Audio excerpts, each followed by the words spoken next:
बेसार उपचार होइन मात्रै होइन, कहिले कहिले बेसारले बिखको काम पनि गर्छ। तर एउटा एन्टिबायोटिक तत्त्व भएको, औषधीय गुण भएको तत्त्व हो बेसार भनिएको। त्यसको अर्थ कुनै पनि चिजको साइड इफेक्ट हुँदैन, अथवा कति बेर खाना हुन्छ कति बेर खाना हुँदैन भन्ने कुरा त हुँदैन। बेसार पनि कोही कोही अवस्थामा खाना हुँदैन। रक्त अल्पता भएको छ भने बेसार खाना हुँदैन, जन्डिस लागेको छ भने बेसार खाना हुँदैन, गर्भवती महिलाले बेसार खाना हुँदैन, सुत्केरी महिलाले बेसार खाना हुँदैन, यदि आइरनको कमी ब्लडको कमी छ भने खाना हुँदैन। यस्ता अनेक स्थिति हुन्छन् जसमा बेसार खाना हुँदैन।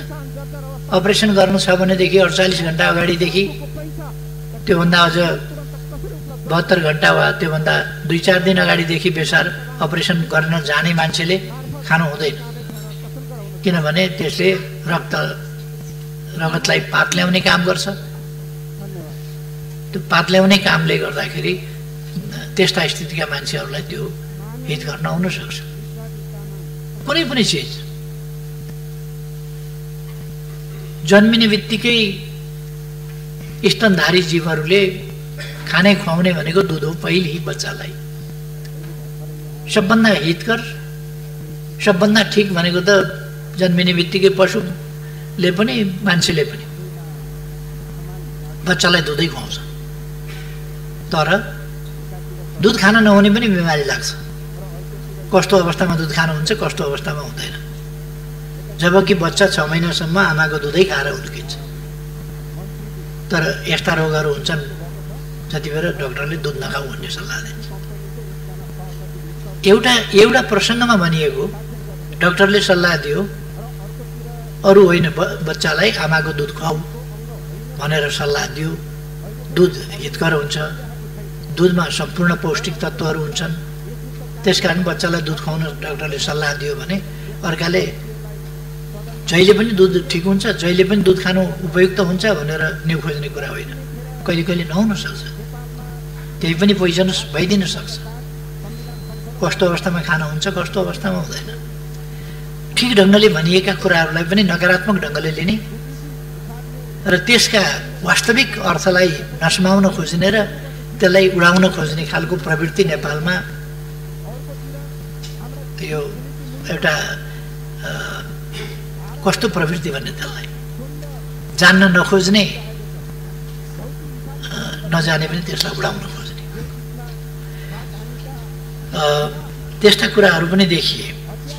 तर हाम्रो स्थिति यस सम्बन्धमा भन्ने हो भने जस्तो महामारी जुन ढङ्गले आयो, भारतबाट जुन ढङ्गले फ्लो आयो मानिसहरूको र सङ्क्रमितहरूको जुन सङ्ख्या आयो, त्यसले गर्दा यो सङ्क्रमितहरूको सङ्ख्या बढिरहेको छ।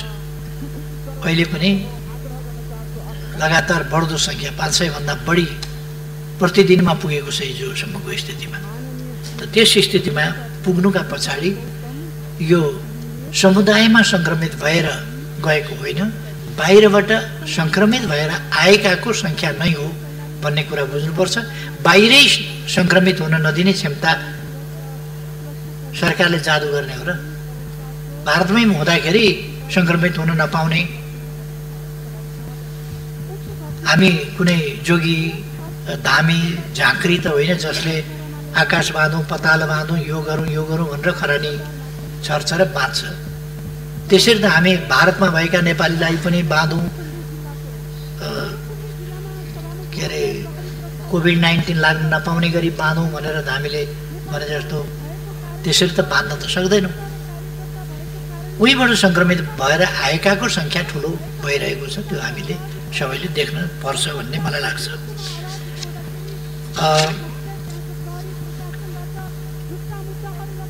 बाहिर देशबाट किन ल्याइएन, किन आउन पाएनन् मान्छे भन्ने कुराको हकमा यो भन्ने बित्तिकै अथवा कहीँ सुन्ने बित्तिकै यहाँ अप्ठ्यारो पर्यो भन्ने बित्तिकै विदेशबाट ल्याउन सजिलो हुँदैन। त्यसका निम्ति अनेक प्रबन्धहरू हुन्छ। र हामी हल्लाका पछाडि जानु हुँदैन भन्ने म आग्रह गर्न चाहन्छु। हामीले बाहिरबाट ल्याउन थालेका छौँ, ल्याइरहेका छौँ, ल्याउने क्रम जारी छ र सायद यो क्रम अलिक पछिसम्म निकै धेरै नै अगाडि जान सक्छ। हामीले यो ल्याउने कुरा दुईटा कुरासँग सम्बन्धित छ। एउटा, कोभिड संक्रमित छ छैन टेस्ट गरेर ल्याउनु पर्ने, र कुनै कुनै देशले टेस्ट नगरिकन पठाइदिएको स्थिति पनि हुँदो रहेछ। अस्ति हामी युएई को सम्बन्धमा अलिकति अल्मल्यायौँ अथवा अल्मल्यायौँ, जे भने पनि टेस्ट नगरिकन मानिसहरू आए, जुन अन्तर्राष्ट्रिय WHO को मापदण्डमा त्यसरी पठाउन पाइँदैन। भारतबाट त कुरै छोडिदिउँ, भारतबाट त त्यो टेस्ट गरेर पठाउने कुराको अपेक्षै गर्न सकिँदैन, त्यो त एउटा हुल आएको मात्रै हो। जब एक महिनामा 2,41,862 जना आउँछन् त्यहाँ टेस्ट गरेर पठाउने भन्ने त्यो कुरै भएन। अरू देशहरूबाट हामीले टेस्ट गरेर ल्याउने गरेका छौँ। जापानबाट 13 जना ल्याएका छौँ, मलेसियाबाट 1 जना ल्याएका छौँ, म्यानमारबाट 26 जना ल्याएका छौँ, युएईबाट 169 जना ल्याएका छौँ, अस्ट्रेलियाबाट 11 जना ल्याएका छौँ, कुवेतबाट 484 जना, 448 जना ल्याएका छौँ, अफगानिस्तानबाट 18 जना ल्याएका छौँ, बाङ्लादेशबाट 258 जना ल्याएका छौँ, हङकङबाट 7 जना ल्याएका छौँ, ओमानबाट 166 जना ल्याएका छौँ। यसरी 1117 जना जेठ 21 गतेदेखि असार 1 गतेसम्म हामीले ल्याएको सङ्ख्या यो हो बाहिरबाट। यहाँबाट पनि सङ्क्रमित हुन सक्छ, सङ्क्रमित आएका हुन सक्छन्, यसमा पनि हामी सतर्क हुन जरुरी छ। र फेरि यहाँ पनि क्वारेन्टाइनको समस्या हुन्छ। भन्न सजिलो छ, तर 1117 जना मान्छेलाई क्वारेन्टाइन त्यही पनि सजिलो छैन। देशको अर्थतन्त्र, आर्थिक अवस्था, स्वास्थ्य क्षेत्रको स्थिति कस्तो थियो र त्यस ठाउँबाट हामीले अहिले यस अवस्थाको सामना गर्न कति प्रगति गरेका छौँ, कति व्यवस्था गरेका छौँ, ती कुराहरूलाई हामीले हेर्न पर्ने हुन्छ भनेर मैले चाहिँ राख्न खोजेको हुँ। अहिलेसम्ममा क्वारेन्टिनमा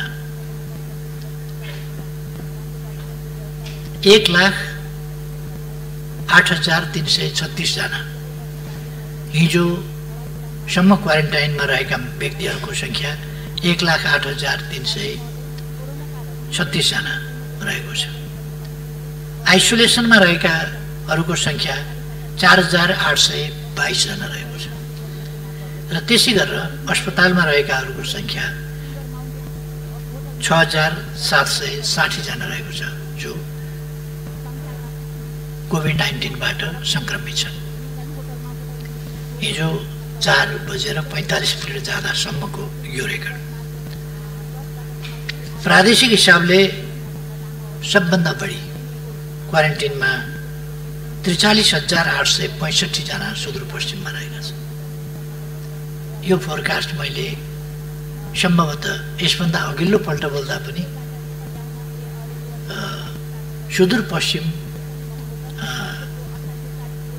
प्रदेशमा आगामी दिनमा यस्तो सिनारियो हुन सक्छ है भन्ने कुरा केही सङ्केत मैले यहाँ भनेको थिएँ जस्तो लाग्छ मलाई। हामीले ठिकै विश्लेषण र ठिकै सम्प्रेषण गरेका छौँ, अनुमान गर्दाखेरि पनि ठिकै गरेका छौँ, किनभने त्यहाँको ट्रेन्ड, त्यहाँको प्रवृत्ति, त्यहाँको जनप्रतिनिधि संस्था, त्यहाँको सरकार, त्यहाँका निकाय, त्यहाँका जनप्रतिनिधि, त्यहाँका जनता सबै प्रवृत्तिहरूलाई हेरेर विश्लेषण गरेर नै हामीले यी निष्कर्षहरू निकालेका छौँ, यस्तो यस्तो हुन्छ है भनेर। त्यसपछिको सङ्ख्या प्रदेश नम्बर 5 मा 23,990लाई क्वारेन्टिनमा राखिएको छ। त्यसपछिको सङ्ख्या कर्णालीमा 18,430 जनालाई क्वारेन्टिनमा राखिएको छ। त्यसपछि प्रदेश नम्बर 2 मा 10,885 जनालाई क्वारेन्टिनमा राखिएको छ। अरू क्वारेन्टिनमा राखिएको सङ्ख्या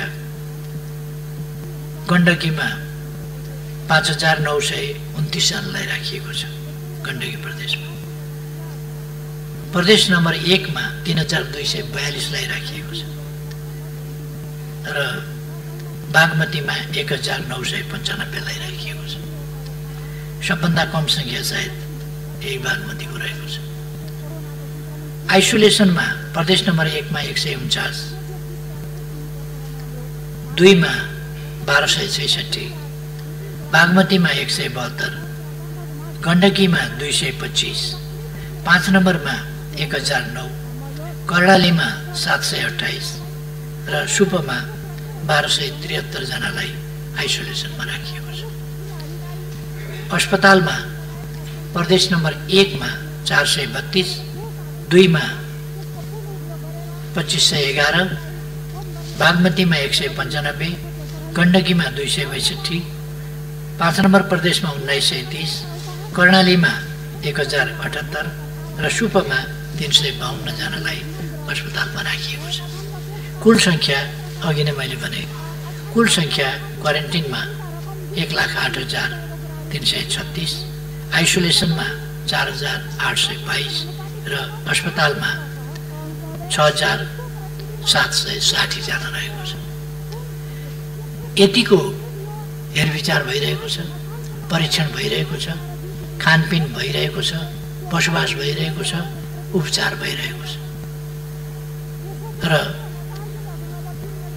नेपालको स्वास्थ्य स्थितिको सम्बन्धमा यो गर्न सक्नु म खास गरी स्थानीय तहहरूलाई हार्दिक धन्यवाद भन्न चाहन्छु। त्यहाँका जनप्रतिनिधिहरूलाई धन्यवाद भन्न चाहन्छु जसले अत्यन्तै मेहनत साथ यी कष्टप्रद कामहरू गर्नुभएको छ। उछाल्नेहरूलाई त उछाल्न सजिलो छ, 10 अरब कहाँ गयो भनेर, खोइ 10 अरब भनेर, अब यहाँ 10 अरब कताबाट देखाइदिने, यहाँ छ भनेर। 10 अरब त तल पठाइयो यही कामका लागि। महिनौदेखि मान्छेहरू खटेका छन्, क्वारेन्टिन निर्माण गरेका छन्, क्वारेन्टिनमा बस्नेहरूलाई खुवाएका छन्, क्वारेन्टाइनको बन्दोबस्त गर्नेहरूलाई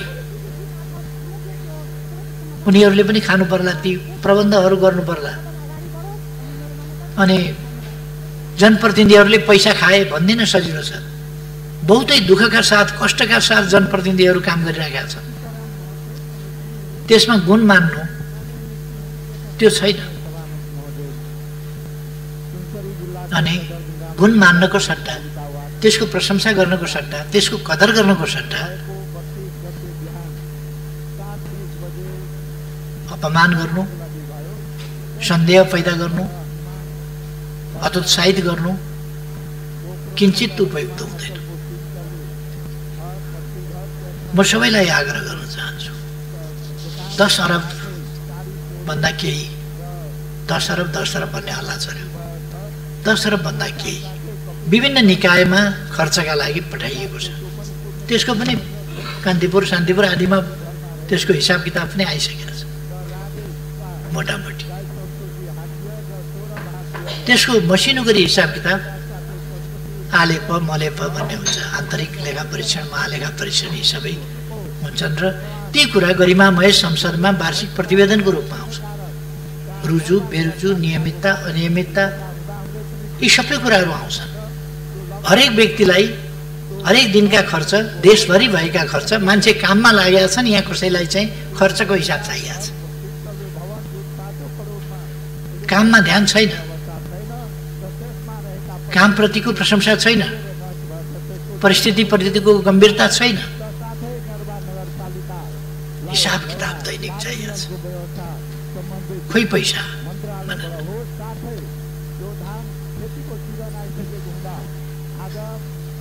यस रुचिलाई पनि म धन्यवाद दिन चाहन्छु। यसलाई म एउटा जागरणको रूपमा लिन चाहन्छु। कमसेकम देशको अहिले यो रकमको मात्रै होइन,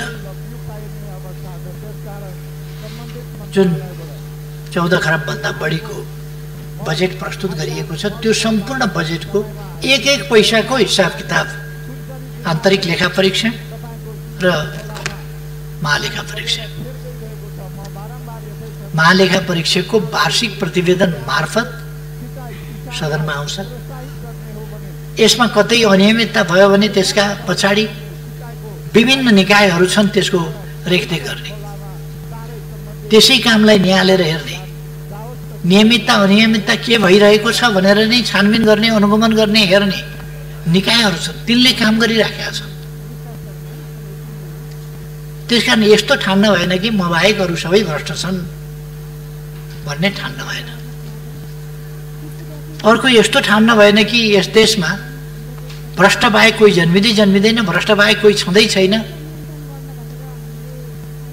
अर्को यस्तो पनि ठान्न भएन कि सरकारमा वा ओहदामा बसेकाहरूलाई जसरी पनि बदनाम गर्नुपर्छ,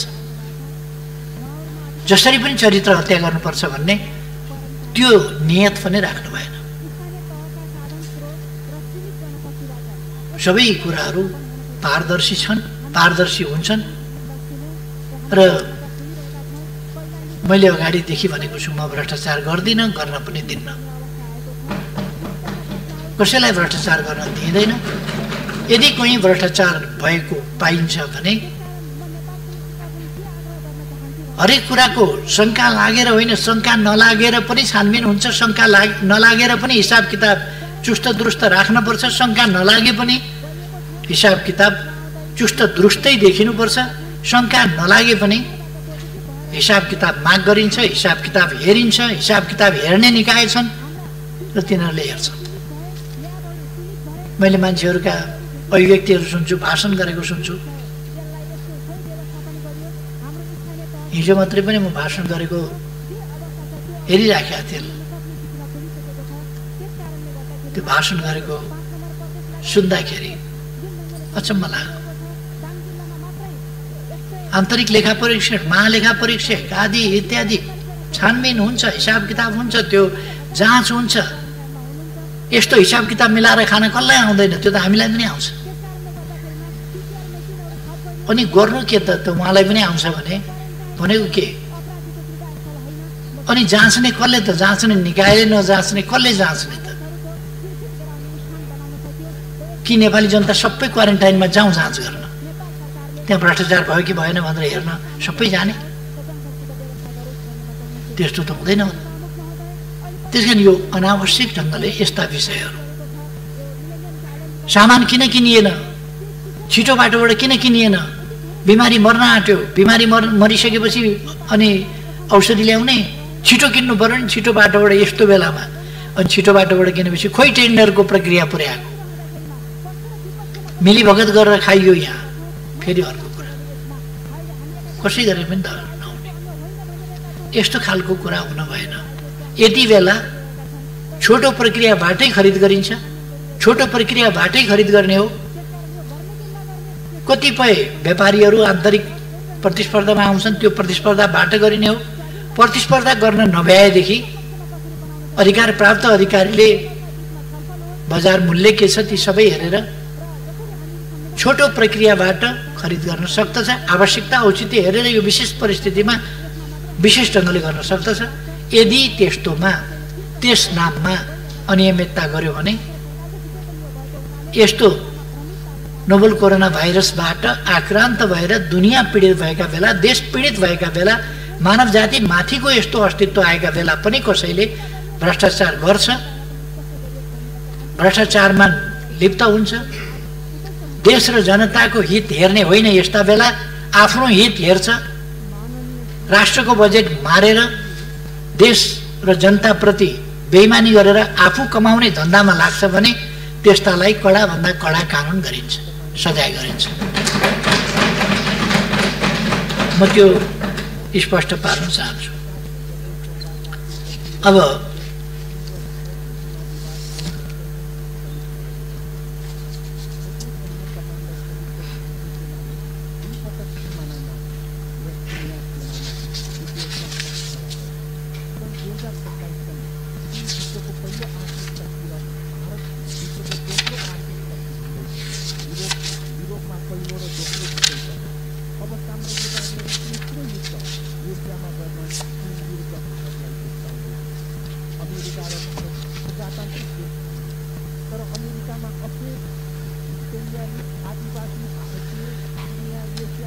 अवश्य नै यो कोभिड-19 ले आम जनतालाई एक हिसाबले मात्रै होइन, यो रोग सरेर रोगको संक्रमण भएर मात्रै होइन, होला भन्ने डरले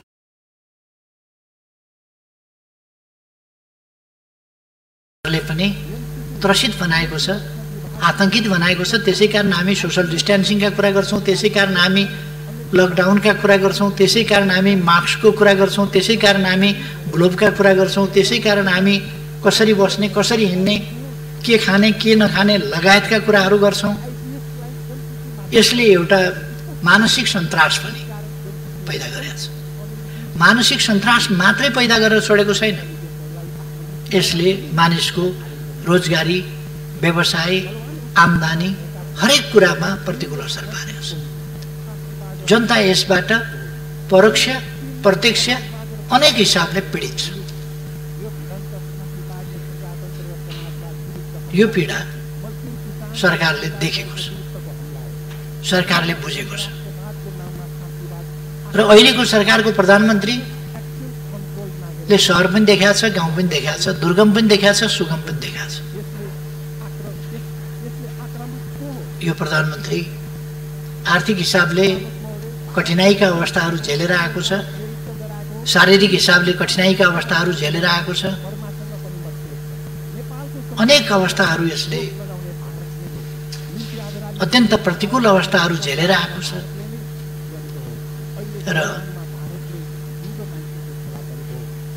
जनताका समस्याहरू, गाउँका समस्याहरू, गरिबका समस्याहरू, गिटी कुट्नेका समस्या, भारी बोक्नेका समस्यादेखि लिएर दैनिक रोजगारी गरेर गुजारा गर्नुपर्नेका समस्याहरू पनि अहिलेको सरकारको प्रधानमन्त्रीले बुझेको छ।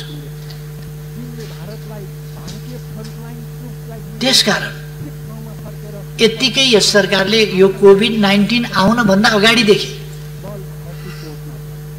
अगाडिदेखि नै नेपालमा कोही भोकै पर्दैन, भोकले मर्न पर्दैन भन्ने नारा दिएको थियो। त्यसै कारण यसले एकदम तलबाट, जमिनबाट सामाजिक विषमता, सामाजिक कुरूपता, यस्ता कुराहरूलाई एकदम जमिनबाट, त्यहाँदेखि माथिका कुरा गरेर होइन, 2 वर्षका कुरा गर्दा मैले अस्ति पनि यस सदनमा बोल्दा भनेको थिएँ, हामीले माथि मात्रै होइन, मानवीय सभ्यताको स्तरलाई यी 2 वर्षमा कसरी उठाएका छौं भन्दा सडक मानव 2 वर्ष अगाडिसम्म तपाईले सडकमा हिँड्दाखेरि पेटीमा कहिल्यै कपाल नकोरेको, कहिल्यै कपाल नधोएको, कहिल्यै कपाल ननुहाएको, जिउ कहिल्यै ननुहाएको, शरीरभरि घाउ भएको, सडकको पेटीमा लम्पसार परेको सैकडौं मान्छे देख्नुहुन्थ्यो, यतै पनि त्यतै पनि त्यतै पनि। सडकभरि भिखमंगाहरू, बजारभरि भिखमंगाहरू, पसल अगाडि भिखमंगाहरू, त्यस्तो देख्नुहुन्थ्यो। सडक बालबालिकाहरू देख्नुहुन्थ्यो सहरमा।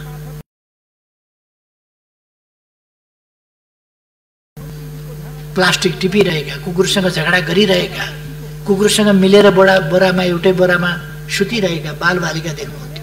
मान्छेका छोराछोरी, 21औं शताब्दीका मान्छेका छोराछोरीहरू कुकुरसँगै सडकमा बेहालसँग, बेवारिसे, अभिभावक विहीन भएर ती भोकै सुतेको लम्बसार परेको तपाईँ हामीले देख्थ्यौँ। आज त्यस्तो बालबालिका देख्नु परेको छ र त्यस्तो बालबालिका सडकमा सरकार छ हेर्नका लागि, किनभने तिनको पनि सरकार हो।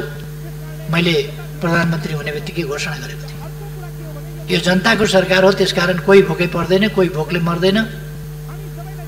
खाना र आवास बिना नेपाली अलपत्र परेर त्यसरी बस्नु पर्दैन। र यी 2 वर्षमा कमसेकम हामीले ती प्रबन्धहरू गरेका छौँ। म मान्यजीहरूलाई, नेपाली समाजलाई भिखारी मुक्त, तपाईहरू कोभिड-19 सिद्धिएपछि विभिन्न मान्यजीहरू विभिन्न देशहरूमा जानुहोला, त्यहाँ आफ्ना प्रवचनहरू दिनुहोला।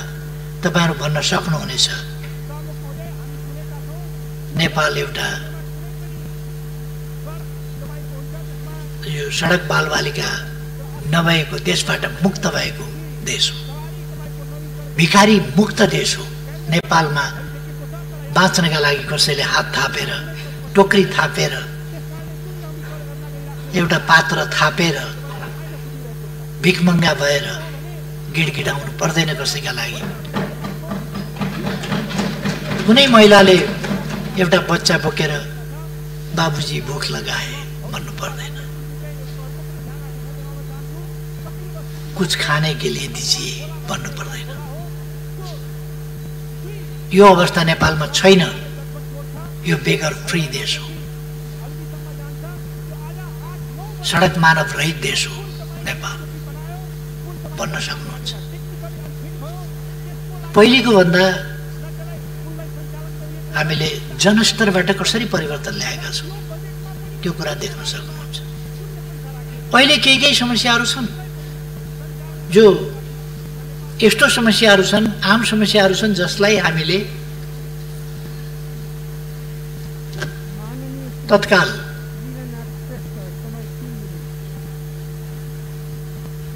तत्काल समाधान गर्न सकिहाल्यौँ भन्न सक्ने अवस्था छैन। किन भने यो यति फैलिएको छ।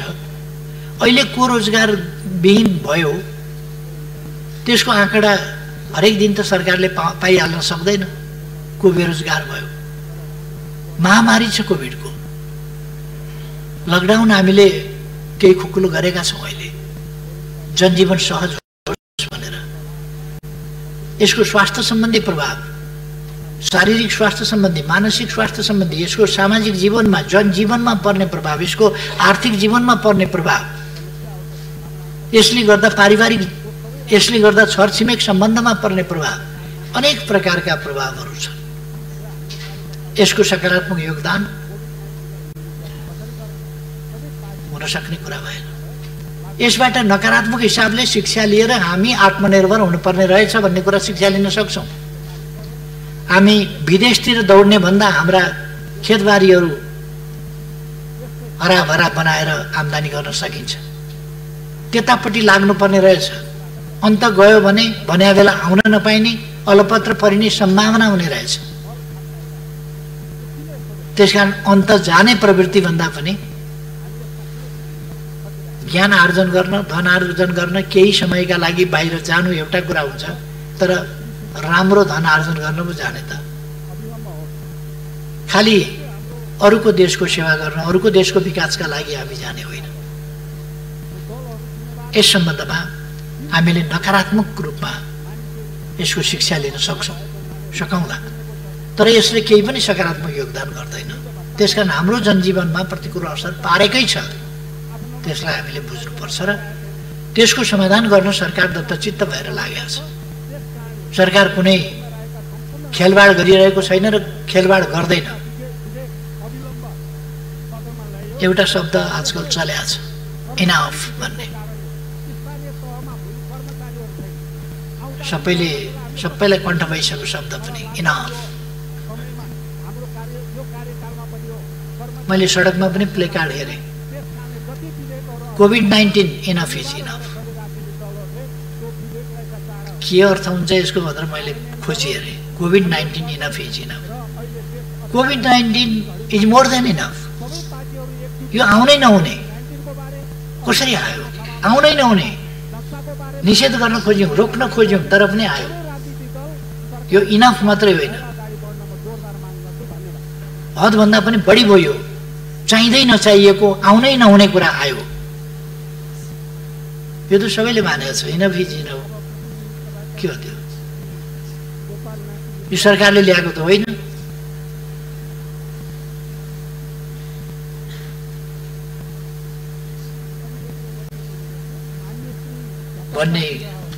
भन्दै जाने सन्दर्भमा कतिपय मान्यजीहरूले पनि इनफ भएन र भनेर प्रश्न गर्नुभएको छ। कति हाम्रो समाज यही हो। समाजका मान्छे हामी हौँ, हामी जस्तै हुन्। कोही राम्रा छन्, कोही खराब पनि छन्। त्यसै कारण हामीले कानुन बनाएका छौँ, सुरक्षा प्रबन्ध गरेका छौँ, प्रहरी बनाएका छौँ, हिरासत बनाएका छौँ, जेल बनाएका छौँ। जेल किन बनाएका? नुवाकोटमा नयाँ जेल बन्दैछ, किन बनेको? सम्झाएर मात्रै हुन्थ्यो, अपराध हुँदैन थियो। सम्झाउँदा बुझाउँदा मात्रै भने हामी प्रवचन चलाउँथ्यौँ, रेडियो टेलिभिजनबाट प्रवचन चलाउँथ्यौँ, अरू ठाउँबाट प्रवचन चलाउँथ्यौँ। ज्ञान गुणका कुरा गुरुहरू, पण्डितहरू, जानकारहरू, धर्मशास्त्रका ज्ञाताहरू, यो लोक परलोक सबै बुझाउन सक्नेहरूका प्रवचन चलाउँथ्यौँ। मान्छे सप्रिन्थ्यो होला, जेल बनाउनु पर्ने थिएन। तर कतिपयलाई जति प्रवचन दिए पनि एउटा हिन्दीमा भनाइ छ, भैँसकै आगे बिन बजाए भैँस रहे पौराए। भैँसीका अगाडि बिन बजाइराख्यो, भैँसी चाहिँ उघ्राएर बसेर म्याम गरेर। कतिपयलाई त्यस्तै हुन्छ। सिकायो तर उसले त्यो बुझ्दैन, बुझ्न चाहँदैन, बुझ्न मान्दैन र आफ्नो गलत काम गर्छ। दुःखद घटनाहरू घटेका छन्। तर ती दुःखद घटनाहरूप्रति सरकारको दृष्टिकोण के छ? सरकारले कसरी लिएको छ त्यसलाई? रुकुम घटना दुःखद घट्यो। त्यसभित्र अनेक अनुचित खालका चाहिँ सोचहरू होलान्, फिलिङ्स होलान्, भावनाहरू होलान् र गलत क्रियाकलाप हुँदै हो। कसरी भयो, के भयो, जसरी भए पनि मानिसहरू मारिए। यसमा सरकारमाथि हमला गर्नुपर्ने विषय सरकारले त्यहाँ त्यसरी घटना घटाएको हो र? सरकारले के गरेको छ त्यसमा भन्दा तत्काल मानिसहरू गिरफ्तार गरेको छ, मुद्दा चलाएको छ, थुनेको छ। अब गर्नु पर्थ्यो के त? सरकारले अपराधी बचाउन खोजेको छ र सरकारले, गिरफ्तार गर्न लापरवाही गरेको छ र सरकारले, अथवा त्यो घटना राम्रो भयो भनेको छ र सरकारले, अथवा सामान्य घटना हो भनेको छ र सरकारले, यस्तो हुनु ठुलो कुरो होइन भनेको छ र सरकारले। सरकारले यो नराम्रो कुरा हो, हुनै हुँदैन थियो र यस्तो अपराधिक घटना गर्नेहरूमाथि कारबाही गरिन्छ भनेको छ। तुरुन्त सुरक्षा निकायहरूले कदम चालेका छन्, मान्छे गिरफ्तार गरेका छन्, अपराधी गिरफ्तार गरेका छन्, छानबिन गरेका छन्।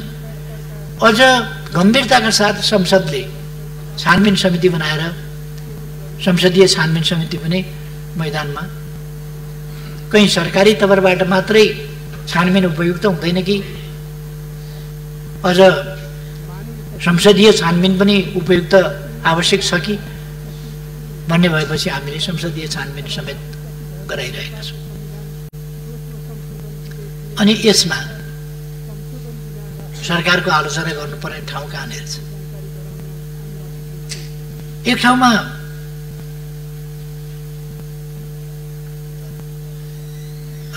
यो क्वारेन्टिनमा महिलालाई आइसोलेटेड ढङ्गले राख्नु पर्यो। एकजना महिला हुनुहुन्थ्यो, आइसोलेटेड ढङ्गले राख्नु पर्यो, राखियो। त्यहीँबाट खटाएका व्यक्तिहरू एकजना होइन 3 जना खटाएका। त्यतिमा त लाज शरम पनि हुनुपर्ने मान्छेलाई। तर अब मान्छे नभएपछि तिनीहरूलाई पशु भन्न मिल्दैन, किन पशु त्यति घटिया हुँदैन, पशुले त्यस्तो घटिया व्यवहार गर्दैन। त्यस प्रकारका अपराधिक प्रवृत्तिका मान्छेहरू पनि हुँदा रहेछन्। त्यसको प्रिकसन नगरिएको होइन। एकजना मात्रै खटाएको भएदेखि एकजना महिला भएको ठाउँमा एकजना पुरुष किन खटाइयो, किन सुरक्षाको अलिक ध्यान दिइएन भन्ने कुरा हुन्थ्यो। दुईजना खटाएपछि पर्याप्त हुनुपर्ने तीनजना खटाएको छ, तर तीनैजना अपराधिक मनोवृत्तिका कुकर्मीहरू निस्किए। बहुत दुःखको कुरा हो त्यो। मानव जातिका निम्ति एउटा कलङ्कको घटना हो, कलङ्कको प्रवृत्ति हो। त्यो प्रवृत्ति र त्यो व्यवहार अत्यन्तै जति निन्दा गर्दाखेरि पनि कम हुन्छ, दण्डनीय हो र सरकारले उनीहरूलाई गिरफ्तार गर्ने, दण्ड दिने काम तत्काल प्रारम्भ गरेको छ। सरकारले गराएको घटना होइन त्यो। सरकारले कसरी लिएको छ भन्दा यो निन्दनीय घटना हो, नहुनु पर्थ्यो, दुःखद घटना हो र यस अपराधलाई क्षमा गर्न सकिँदैन, अक्षम्य। त्यसकारण यसलाई कारबाही गर्नुपर्छ। सरकारले कारबाही गरेको छ।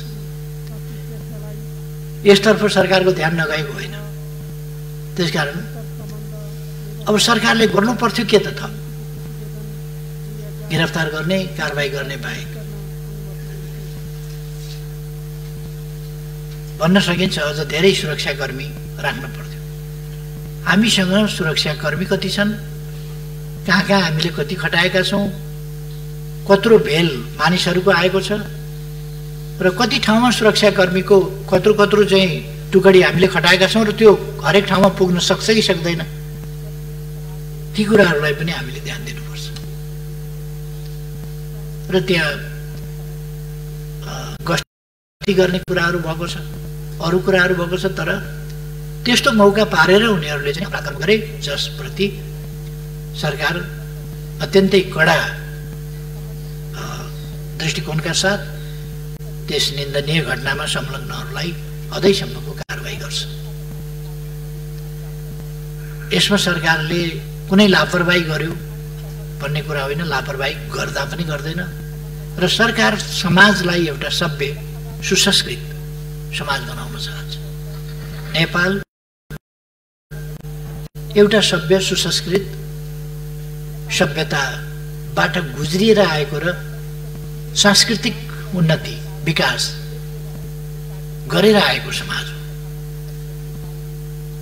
तर कोही कोही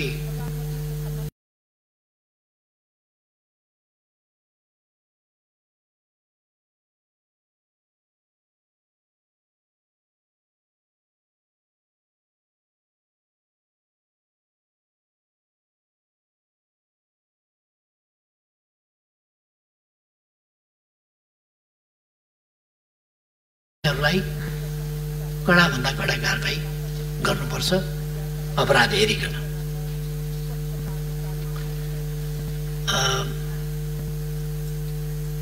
यस्ता विषयहरूमा सरकार संवेदनशील छैन कि भन्ने कुनै ठाउँ छैन। सरकार शान्ति सुव्यवस्था, जनताको जीवदानको रक्षा हामीले भनेका छौँ। यसै पनि हामीलाई सबभन्दा बढी जनताको ज्यानको सुरक्षाको, त्यो चाहे रोगका कारणले होस्, चाहे भोकका कारणले होस्, रोग वा भोक दुईटैबाट जनतालाई सुरक्षित राख्ने, जनताको सुरक्षालाई महत्त्व दिने, जनताको सम्मान, जनताका अधिकार कहीँबाट नखसिउन्, जनताको जीव धन लगायतको सुरक्षा र सम्मानको रक्षा, यी सबै कुराहरूमा सरकार सजग छ। सरकार एउटा पक्षमा अथवा जसो आउँदै जान्छ त्यसै होइन, योजनाबद्ध ढङ्गले सरकारका आफ्ना नीतिहरू छन्, कार्यक्रमहरू छन् र ती बहुतै स्पष्ट नीति र कार्यक्रमहरू छन्। यो प्रगतिशील सरकार हो, यो जनताको सरकार हो, यो देशभक्त सरकार हो, यो जनमुखी सरकार हो र यो समाजवाद उन्मुख सरकार हो। यसले सामाजिक न्याय र समानता, सामाजिक न्याय र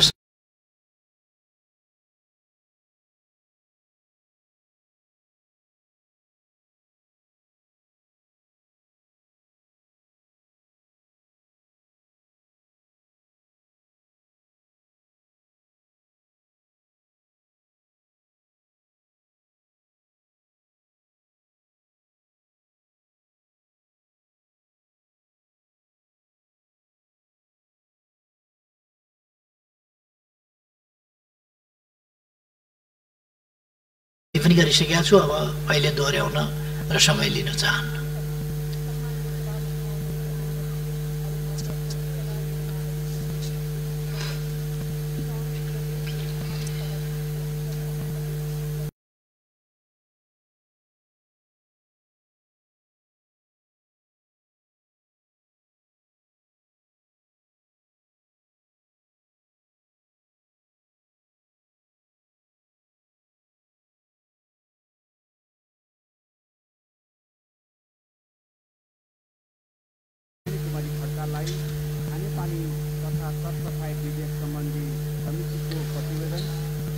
मान्यजीहरूले उठाएका मूल प्रश्नहरू मैले हेर्दा यिनै कुराहरूको सेरोफेरोमा मान्यजीहरूले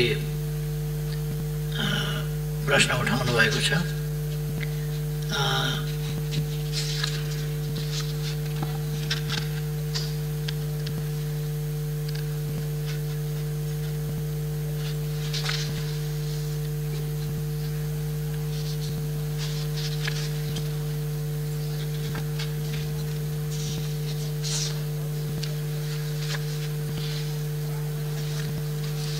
मलाई लाग्छ मुख्य रूपमा प्रश्नहरू यिनै प्रश्नको सेरोफेरोमा कोभिड-19 अथवा शान्ति सुरक्षा अथवा बजेट विनियोजन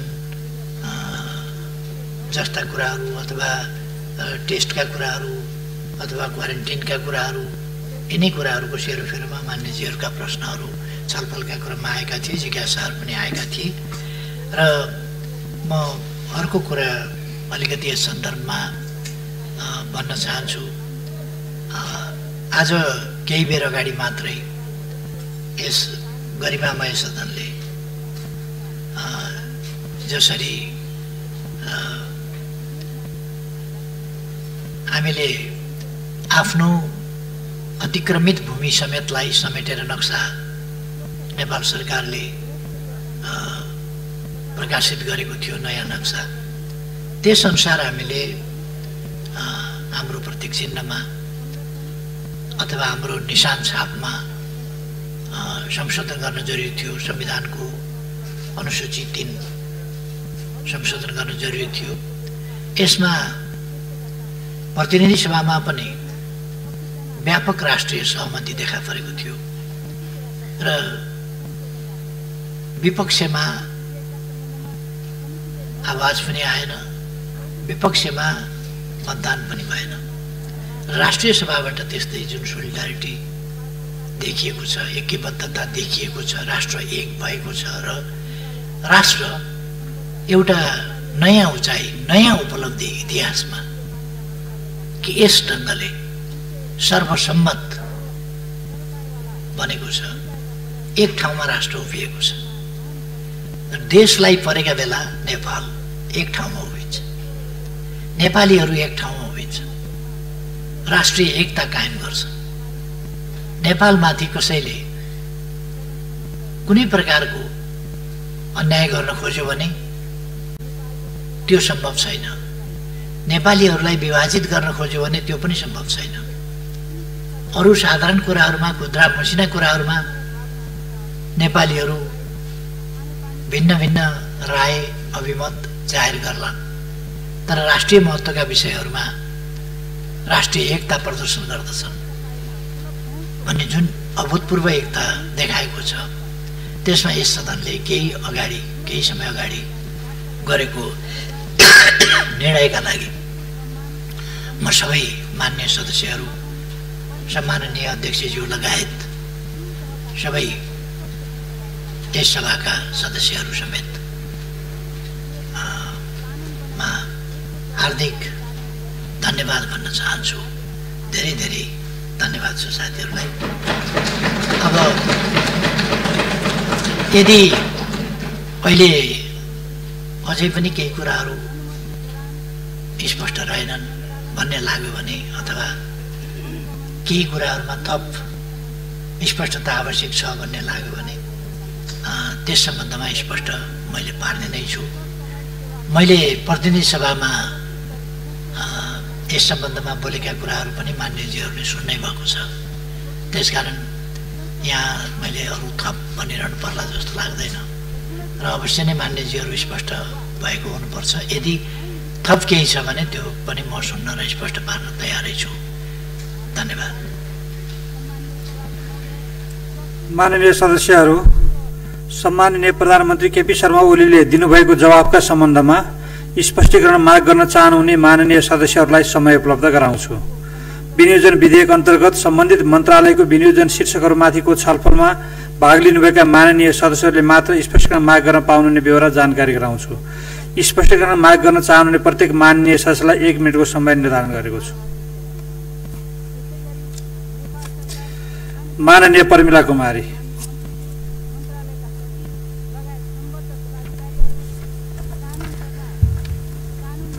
सम्माननीय अध्यक्ष महोदय, महोत्तरी जिल्लाको समसी गाउँपालिकामा हिजो मात्र 24 घण्टामा 575 जना संक्रमित भएका छन्। यसरी तीव्र गतिले कोभिड-19 को संक्रमण कम्युनिटी ट्रान्समिसन भइरहेको अवस्थामा WHO को मापदण्ड अनुसार क्वारेन्टाइन व्यवस्थापन गर्न, 7 वटै प्रदेशको हरेक परिवारबाट कम्तीमा 1 जनालाई PCR टेस्ट गर्न र अन्य व्यवस्थापन गर्न प्रधानमन्त्रीको कार्यालयमा अनावश्यक खर्चको लागि गरिएको विनियोजित बजेटलाई कोभिड-19 रोकथामको लागि विनियोजन गर्दा बेस हुन्छ। यसमा सम्माननीय प्रधानमन्त्रीज्यूको धारणा जान्न चाहन्छु। धन्यवाद। माननीय प्रकाश पन्त। सम्माननीय अध्यक्ष महोदय मार्फत सम्माननीय प्रधानमन्त्रीलाई मेरो जिज्ञासा क्वेसन छ। हामीले भनेको पनि प्रधानमन्त्री मुलुकै कार्यकारी प्रमुख हो। सबै मन्त्रालय विभागहरू प्रधानमन्त्री मात्र छँदैछन्, तसर्थ कुनैलाई नजिक कुनैलाई टाढा राख्नु भएन भन्ने नै हो। यो कुरामा हामी धेरै नजिक आइसक्यौँ र अब अरू कोरोनाका लागेर बितेका 19 जनाको त हिसाब किताब आयो, तर बाँकी हजारौँ मानिसहरू जो अब उपचार नपाएर बिते, कोही प्रसुति हुन नसकेर बिते, बाँकी थुप्रै मान्छेहरू चाहिँ मानसिक समस्याका निराशाका कारण आत्महत्या गरेर मरे। यिनीहरूको हिसाब किताब चाहिँ कहीँ पनि देखिएन। यसतर्फ पनि मैले सरकारको ध्यान आकर्षण गर्न चाहन्छु। धन्यवाद। माननीय अनिता देवकोटा। सम्मान्य अध्यक्षज्यू मार्फत सम्मान्य प्रधानमन्त्रीजीलाई प्रश्न गर्न चाहन्छु। अहिले क्वारेन्टाइन अत्यन्त अव्यवस्थित छ। क्वारेन्टाइनमा बिरामी नभएका पनि बिरामी हुनेछ र सुरक्षाको प्रत्याभूति छैन। त्यसैले त्यो महिलाहरू जुन क्वारेन्टाइनमा राखिन्छ तिनलाई विशेष सुरक्षाका साथ राख्नुपर्छ भन्ने मलाई लागेको छ। यसमा विशेष ध्यान जाओस् भनेर म प्रश्न गर्न चाहन्छु। त्यसैगरी प्रधानमन्त्रीजीले मुगुमा अभिभावकत्व लिएको विद्यार्थीहरू अहिले भर्चुअल शिक्षाको कुराहरू गइरहेको छ। स्कुल क्वारेन्टाइनमा छ। विद्यार्थीको घरमा टेलिफोन रेडियो पनि छैन, टेलिभिजन पनि छैन। भर्चुअल शिक्षा आकाशको फल आँखा तरुमर भन्ने स्थिति छ। के छ प्रधानमन्त्रीजीको यस बारेमा? त्यस्तै अरू विद्यार्थीहरूको बारेमा। माननीय सदस्यहरू, अब म माननीय सदस्यले सोध्नु भएको स्पष्टीकरणका सम्बन्धमा प्रश्न पार्न सम्माननीय प्रधानमन्त्री केपी शर्मा ओलीलाई समय उपलब्ध गराउँछु।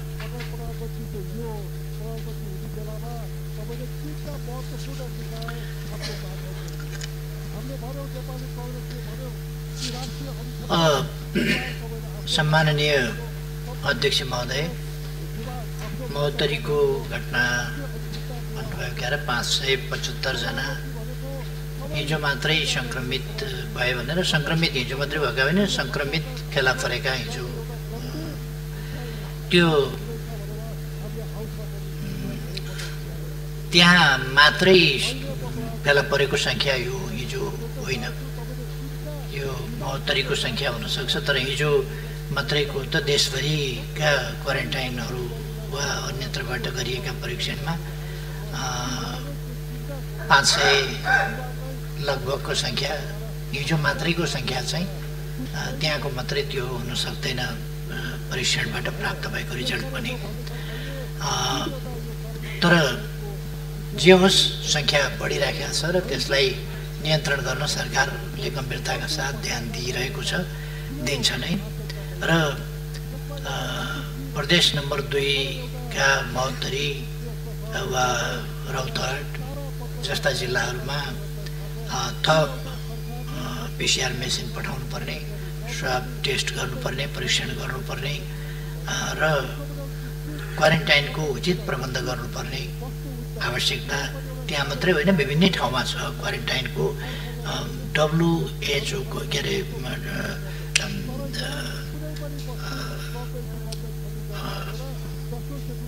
मान्यता अनुसार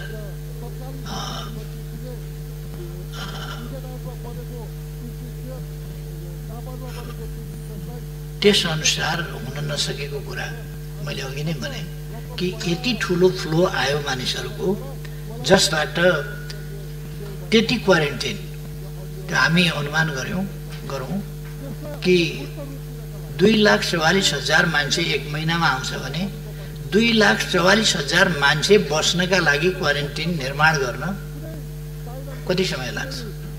कुनै पनि देशले सकेका छैन, कुनै पनि देशले, अमेरिकाले पनि सकेको छैन, रुसले पनि सकेको छैन, कसैले पनि सकेका छैन।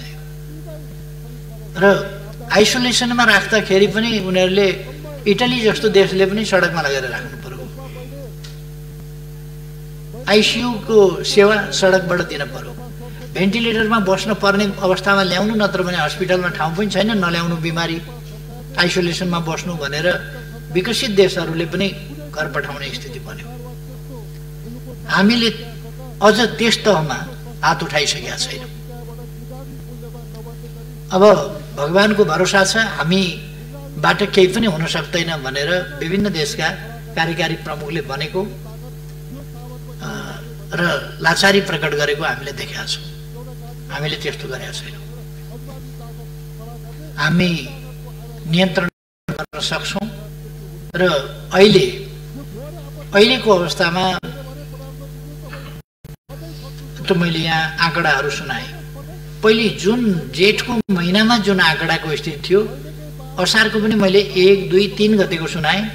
त्यसले 7,000 को आसपासमा 3 दिनमा, पहिले जेठको महिनामा या चैतदेखिको हेर्ने हो भने 7,000 को छ, जेठको महिना मात्रै हेर्ने हो भने त्योभन्दा बढीको छ दैनिक। त्यस्तो स्थितिमा अहिले अलिक तल झरेको छ र हिजोको आँकडा अनुसार लगभग 2,000 मा झरेको छ आउनेहरूको सङ्ख्या। यस ट्रेन्डलाई हेर्दाखेरि हामी श्रावणको अन्त्यतिरसम्ममा यसको पिक हुने अनुमान गर्न सक्छौँ, अथवा भदौको सुरुतिर, र त्यो त्यसपछि ओह्रालो लाग्छ र हामी यसलाई क्रमशः नियन्त्रण गर्न सक्छौँ। तर अर्को कुरा के छ भने हामीलाई पनि बुझ्नु पर्यो, हाम्रा आनीबानी पनि बुझ्नु पर्यो, हाम्रा संस्कार पनि बुझ्नु पर्यो। त्यसले गर्दा दसैँ, तिहार र छठ जस्ता चाडहरू आउँदैछन्। सधैँ यी चाड रमाइला हुन्थे हाम्रा लागि। यसपल्ट यी चाडहरूले फेरि सङ्क्रमण बढाउँछन् भन्ने पनि अवस्था छ। त्यसकारण यो खतराबाट हामी कति जोगिन सक्छौँ? यदि यस खतराले फेरि अलिकति हाम्रो ग्राफ बढाइदियो भने हामीले मङ्सिरमा फेरि ग्राफ अलिकति उँधो झर्दै गएको ग्राफ चाहिँ फेरि अलिकति मासतिर जान सक्छ र मङ्सिरको अन्तिमतिरबाट हामीले त्यस ग्राफलाई फेरि तल लान सक्छौँ र पुष माघसम्ममा हामी यसलाई नियन्त्रण गर्न सक्छौँ। फागुनको महिना सम्भवतः नियन्त्रणको महिना हुन्छ, तर हामीले सङ्क्रमितहरूलाई आउन सहज ढङ्गले नदिने, भारतको सिमानाबाट वारवारी आउन नपाउने स्थिति, अथवा छिरेर कोही उम्केर जान नसक्ने स्थिति, त्यस बेलासम्म उपयुक्त क्वारेन्टाइनको पनि हामीले व्यवस्था गरिसक्ने अवस्था र बाहिरबाट आउनेलाई पनि क्वारेन्टाइनमा राख्ने अवस्था, कोही पनि उम्किएर चाहिँ समुदायमा जान नसक्ने स्थिति, त्यो बनायौँ भने हामीले अहिलेसम्मको हामीले गर्ने टेस्टिङ अथवा हामीले सङ्क्रमितहरूको गर्ने ट्रेसिङ, यी सबै कुराहरूलाई हामीले उपयुक्त ढङ्गले गर्न सक्छौँ र यसको रियलिस्टिक ढङ्गले हामीले हेर्दाखेरि असोज कार्तिक यो पारो चाहिँ धेरै तल घटेर जाने स्थिति बन्छ र अहिले बढे पनि हामीले यसलाई साउनसम्ममा नियन्त्रण गर्न सक्छौँ, किनभने सङ्क्रमितहरू आउने सङ्ख्याको कमी जसरी जुन मात्रामा भएको छ त्यसलाई हेर्दाखेरि हामी त्यो देख्न सक्छौँ। एउटा चाहिँ यो प्रधानमन्त्री कार्यालयका लागि मातहतका कार्यालयहरूमा छुट्याएको अनुपयुक्त बजेट चाहिँ नै कोरोनामा लगाउँ भन्ने यो चाहिँ के भन्नुभएको हो मैले बुझिनँ। अनुपयुक्त बजेट विनियोजन गरिएको छैन। प्रधानमन्त्री कार्यालय मातहत कुनै पनि ठाउँमा अनुपयुक्त बजेट, अब प्रधानमन्त्री कार्यालय भनेपछि यसै सुन्दै रिस उठ्ने हो भने त कुनै त्यस्तो रिस उठ्नु हुँदैन, सुन्दै रिस उठ्नु पर्ने कुरा होइन त्यो। आज को छ भन्ने, कसको सरकार छ भन्ने होइन, तर जसको भए पनि प्रधानमन्त्री पनि चाहिन्छ देशलाई, प्रधानमन्त्रीको कार्यालय पनि चाहिन्छ। आज कोही मन नपर्ला तर पनि त्यहाँ गरिएको विनियोजन चाहिँ अनुपयुक्त छ भन्ने त्यस्तो होइन। त्यसकारण कोरोनामा लगाउन बजेट हामीले व्यवस्था गरेकै छौँ हाम्रो क्षमता अनुसार।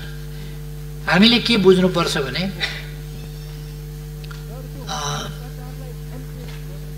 यो बडो फेसनै चलेको छ। यहाँ मान्यज्यूले मात्रै भन्नुभएको होइन, यो अरूले पनि भन्छन्। प्रधानमन्त्री कार्यालय, प्रधानमन्त्री कार्यालय मातहतका निकायहरूमा गरिएको अनावश्यक खर्चको विनियोजन जुन छ त्यो चाहिँ कोरोनामा लगाइयोस् भनेर। त्यो प्रधानमन्त्री कार्यालय मातहतको यो फेसन जस्तो कुरा होइन यो। त्यसकारण म आग्रह गर्न चाहन्छु त्यस्तो अनुपयुक्त बजेट, अनावश्यक बजेट त्यहाँ विनियोजन गरिएको छैन। कोरोनाको लागि उपयुक्त बजेट, आवश्यक बजेट विनियोजन गरेर हामी नियन्त्रण गर्छौँ। त्यसो गर्दा कुनै संस्थाप्रति या कुनै देशभित्र पनि राजनीतिक आग्रह जस्तो कुराहरू झल्किनु वाञ्छनीय हुँदैन। म त्यतापट्टि मान्यज्यूको ध्यान आकर्षण गर्न चाहन्छु।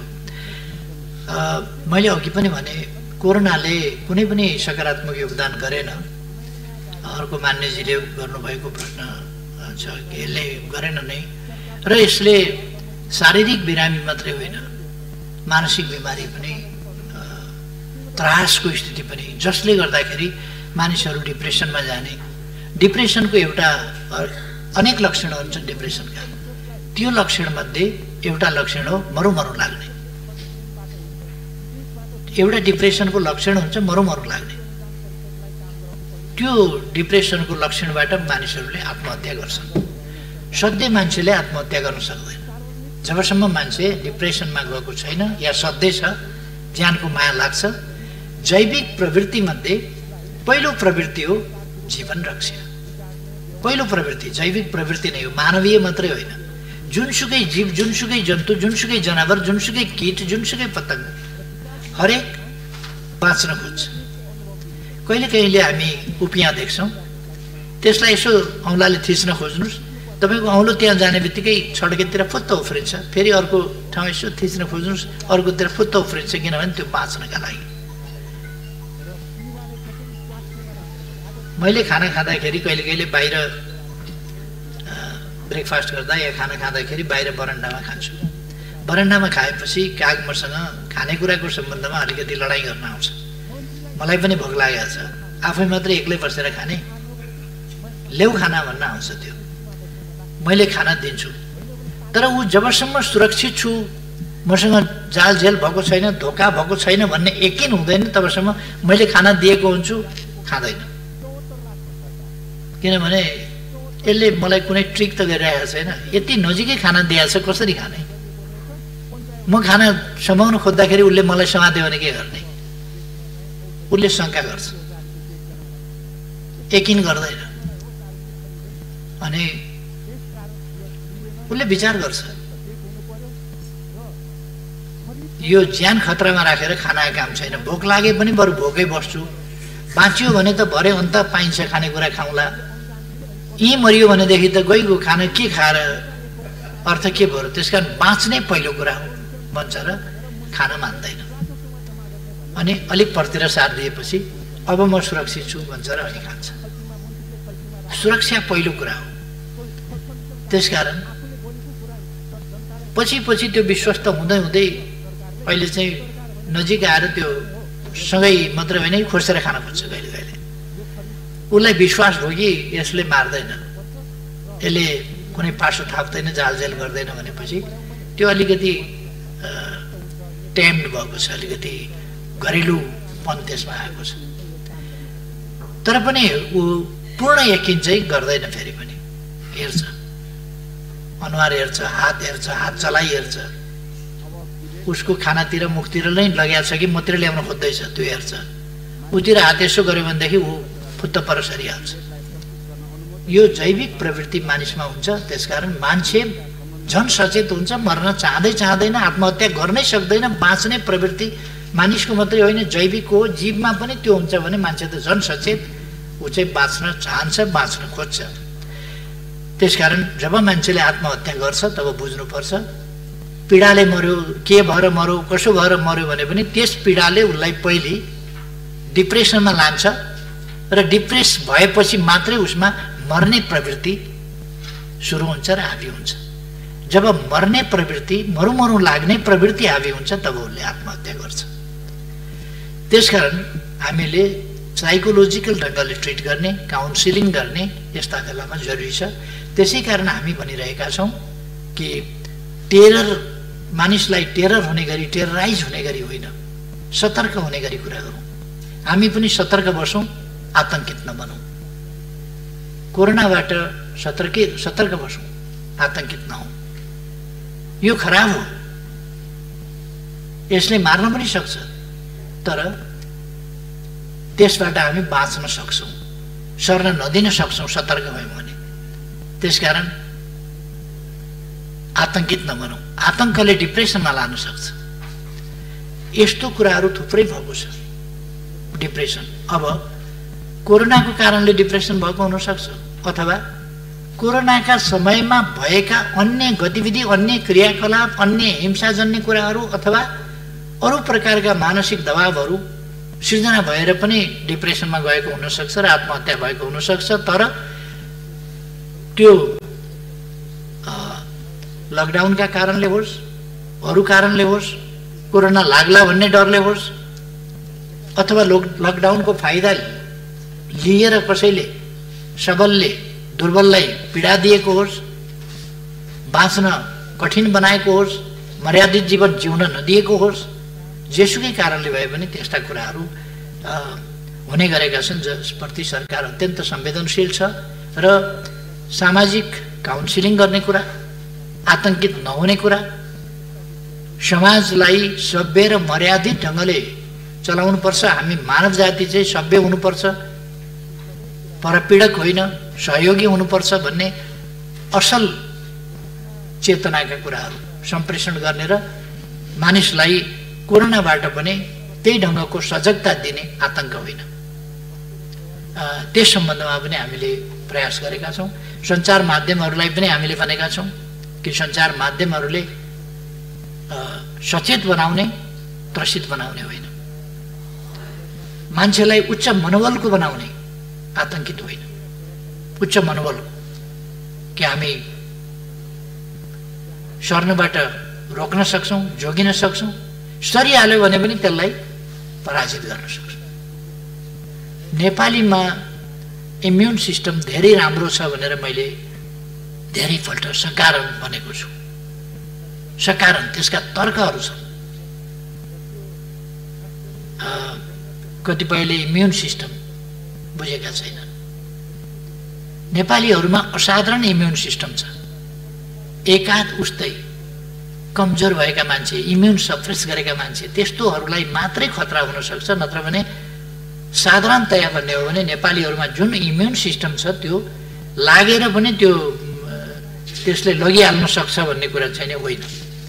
त्यसै कारण 7177 जना संक्रमित हुँदा जम्मा 20 जना, त्यो पनि अन्य रोगले गर्दा। यो कोरोना लागेपछि अब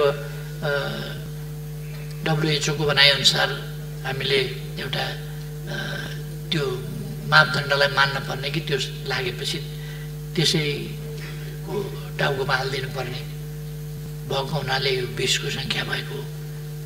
अझै पनि म त्यो दोहोऱ्याउन चाहन्छु, त्यो सत्य हो त्यो कुरा।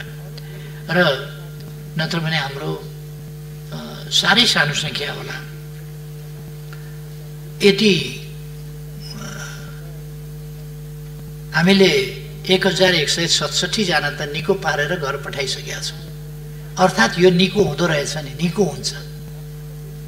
1-2 जना बितेको भए पनि 1167 जना त निको भएर घर गए, अथवा निको भएर घर जान्छन्। 81-82 वर्षको उमेरको ज्येष्ठ नागरिक महिला निको भएर घर जानुभयो।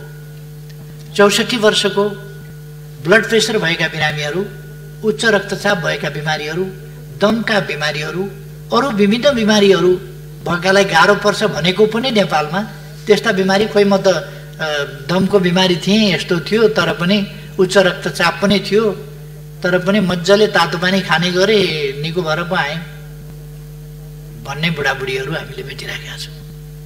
त्यसकारण नेपालीहरूमा इम्युन सिस्टम धेरै धरो छ र हाम्रो उपचार पद्धति प्रवृत्ति पनि भरसक राम्रो छ, तर यसको औषधि छैन। त्यसकारण पर्खिने र प्रतिरोध गर्ने नै यसको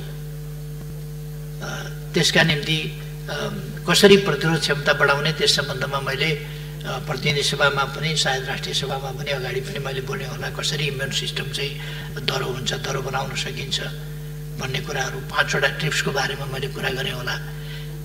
सन्तुलित र औषधिमय हाम्रो खाना, त्यसलाई समयअनुसार र सन्तुलित ढङ्गले मिलाएर खानेकुरा, हाम्रो बासी खानेकुरा फ्रिजमा राखेर अनेक दिनसम्म खाने भन्दा दैनिक बिहान बेलुकै पकाएर खाने, जति बेला खानु पऱ्यो त्यति बेला पकाएर खाने प्रवृत्ति, त्यो हाम्रो धेरै राम्रो कुरा छ। त्यसले इम्युनलाई राम्रो गर्छ।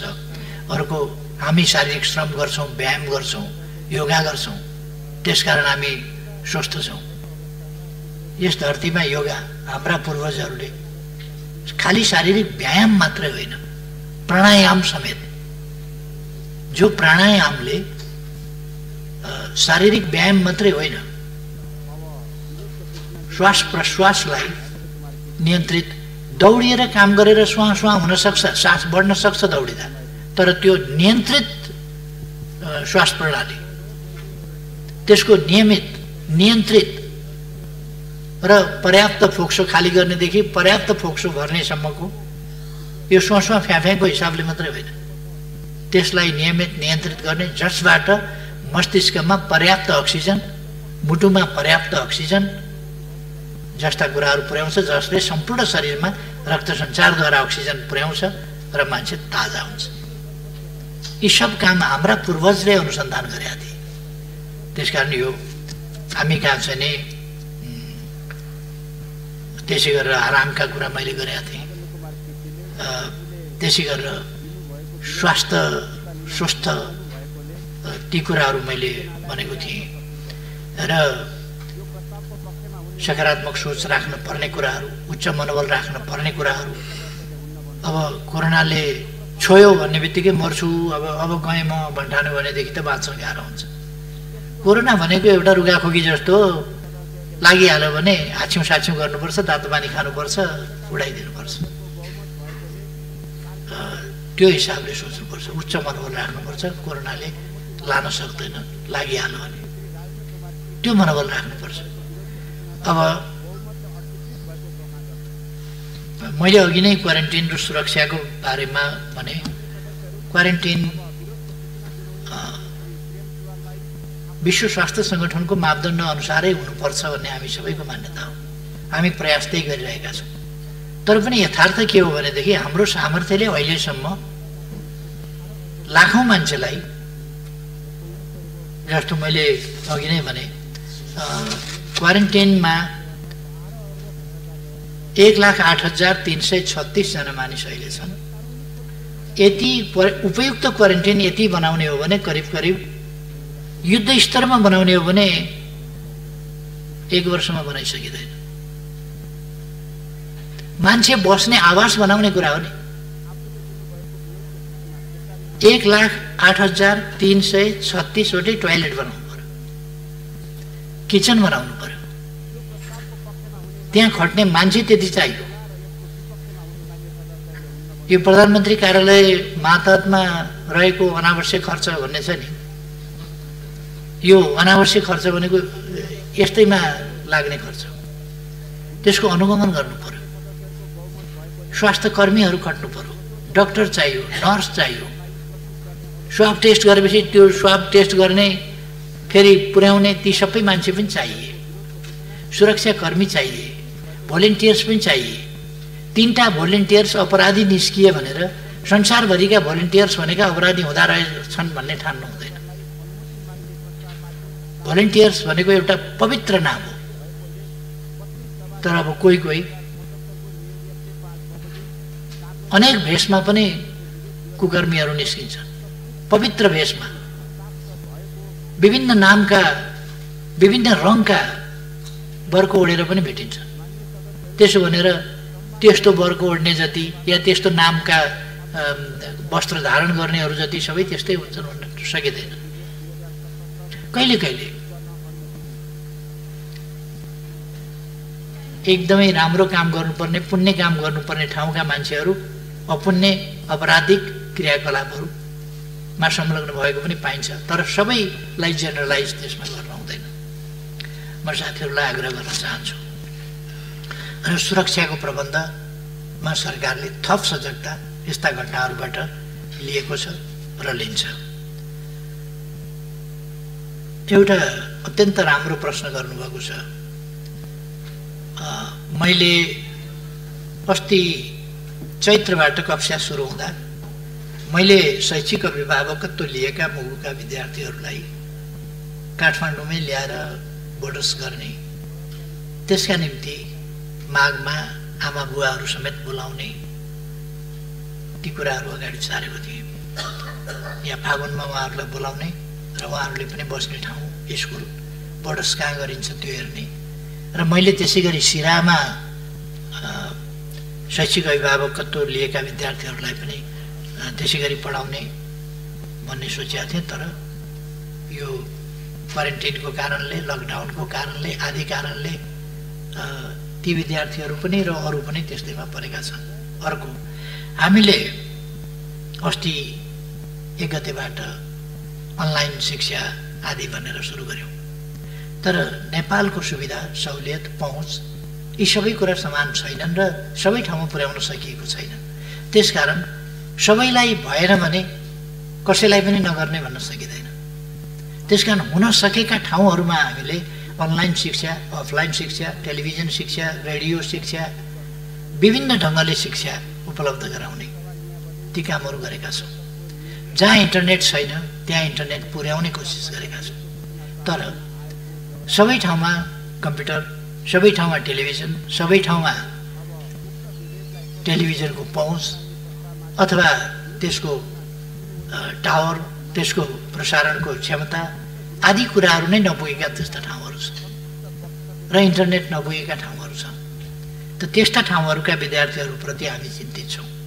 कसरी त्यसमा पुरा गर्न सकिन्छ भन्ने कुराहरू यहाँले ध्यान आकर्षण गर्नुभयो।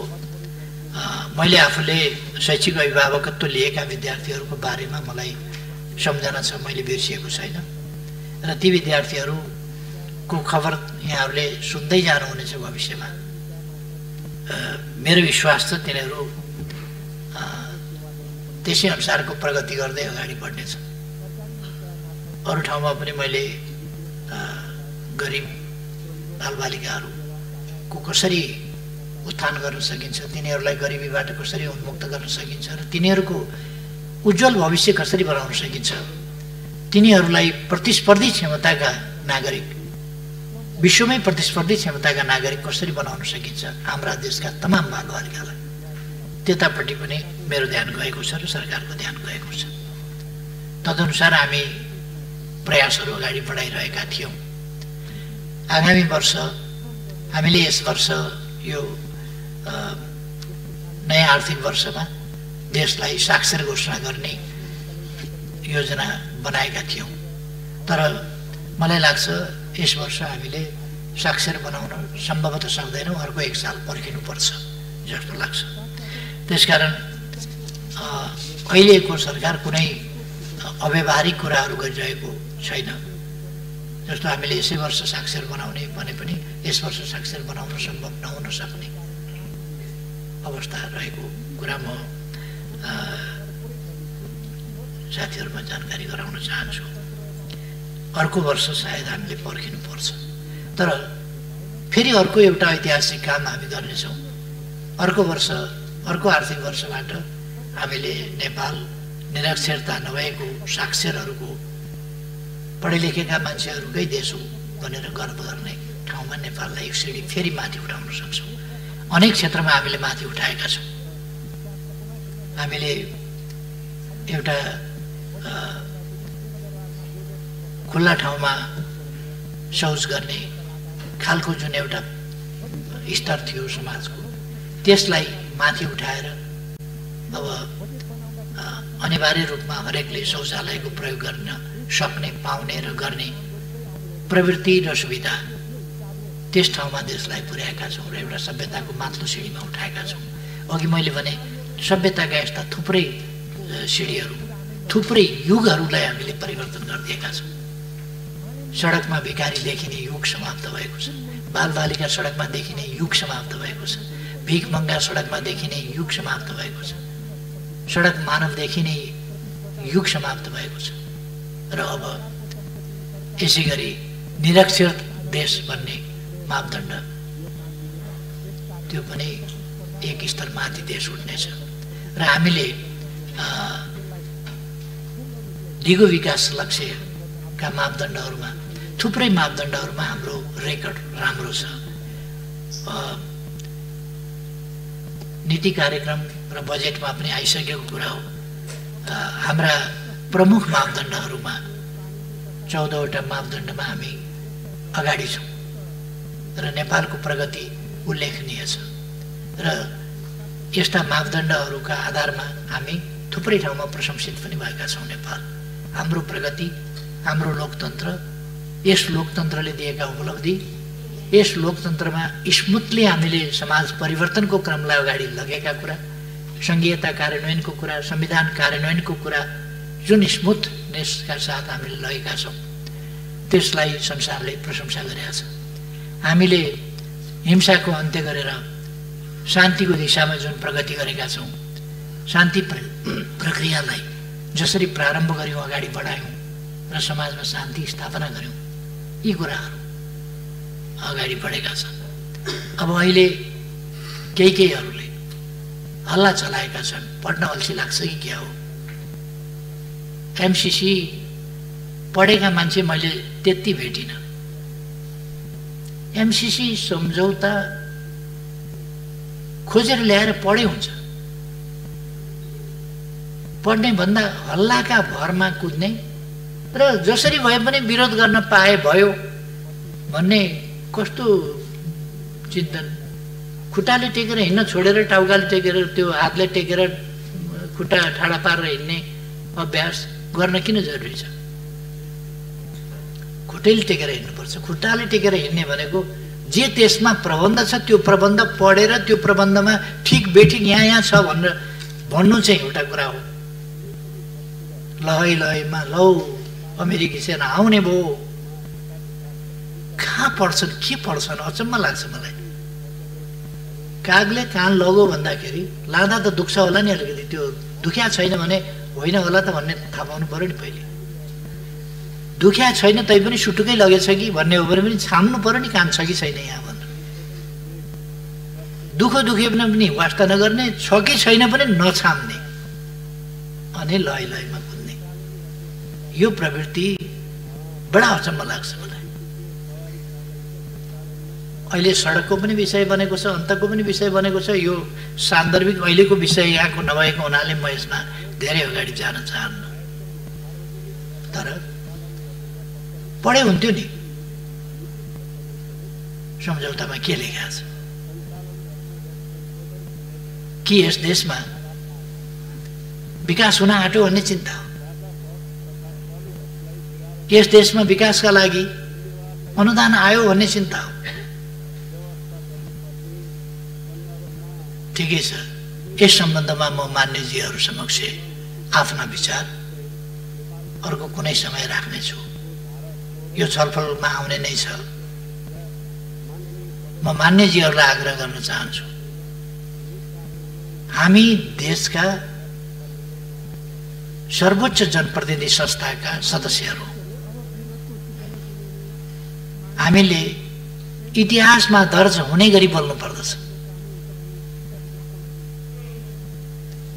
तपाईँहरूलाई थाहा छ, एक जमानामा महाकाली सन्धिको सम्बन्धमा यति ठुलो बबन्डर आदि हुरी मचियो, म आश्चर्यचकित भएँ। मैले भने म त त्यस्तो केही पनि देख्दिनँ, यहाँ त ठिकै देख्छु। फेरि हामी आफैले अध्ययन गरेर ठिक छ भनेर